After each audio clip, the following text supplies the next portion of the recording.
একটা সময়ের কথা, এক গভীর জঙ্গলে বাস করত নানা ধরনের প্রাণী। এই জঙ্গল ছিল অদ্ভুত, কারণ এখানে সমস্ত প্রাণী একে অপরের সঙ্গে বন্ধুত্বপূর্ণ ছিল। কিন্তু তাদের মধ্যে ছিল একটি গোপন জাদুর মন্ত্র যা তাদের মঙ্গল ও শান্তি বজায় রাখত।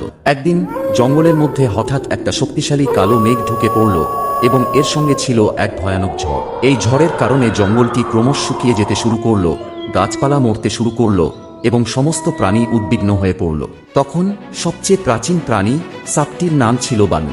সে জানত যে এই বিপদের সমাধান রয়েছে একটি পুরনো জাদু মন্ত্রে, কিন্তু সেই মন্ত্র শুধু তখনই কাজ করবে যখন সমস্ত প্রাণী এক হয়ে তা উচ্চারণ করবে। বানু সাপ তার বন্ধু হরিণ, বাঘ, হাতি ও গরিলাকে একত্রিত করল। তারা সবাই মিলে মন্ত্রপাঠ ও পূজা শুরু করল।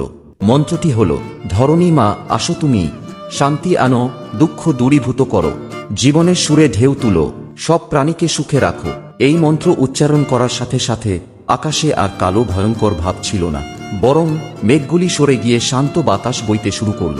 পুরো জঙ্গল আবার প্রাণবন্ত হয়ে উঠল, গাছপালা সবুজ হয়ে উঠল, প্রাণীরা হাসি মুখে দৌড়াচ্ছিল আর নদীর জল আবার স্ফুটিত হতে শুরু করল।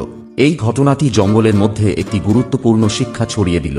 সবাই বুঝতে পারল যে যদি তারা এক হয়ে কাজ করে তবে যে কোনো সমস্যার সমাধান করা সম্ভব, এবং সেই জাদু মন্ত্রটি জঙ্গলে একটি শক্তিশালী বন্ধনের প্রতীক হয়ে রইল। আসল মন্ত্রটি ছিল একতা, বন্ধুত্ব এবং প্রাকৃতিক শক্তির প্রতি শ্রদ্ধা।